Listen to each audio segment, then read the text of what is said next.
দীর্ঘদিন কারাভোগের পর অবশেষে মুক্তি পেলেন শফিউর রহমান ফারাবী। নানা অভিযোগ আর কঠিন দোষারোপের মুখে পড়েছিলেন তিনি, তবে সময়ের সাথে পরিষ্কার হয়েছে এসব ছিল সাজানো ষড়যন্ত্র। প্রকৃত অপরাধী তিনি নন। এ ব্যাপারে বিস্তারিত দেখবেন রিপোর্টে। 2015 সালে অভিজিৎ রায় হত্যাকাণ্ডের পরপরই ফারাবীকে গ্রেফতার করা হয়। অভিযোগ ছিল তিনি সামাজিক যোগাযোগ মাধ্যমে উস্কানিমূলক পোস্ট করেছিলেন।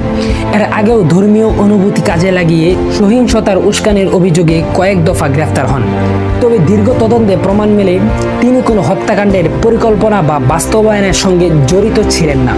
কেবল কিছু ফেসবুক স্ট্যাটাসকেই তার বিরুদ্ধে অস্ত্র হিসেবে ব্যবহার করা হয়েছিল। বন্ধু বান্ধবের কাছে ফারাবী পরিচিত একজন শিক্ষিত, ধর্মপ্রাণ ও সহায়ক তরুণ হিসেবে। বিতর্কিত হলেও ন্যায়ের পক্ষে দাঁড়ানোই ছিল তার স্বভাব।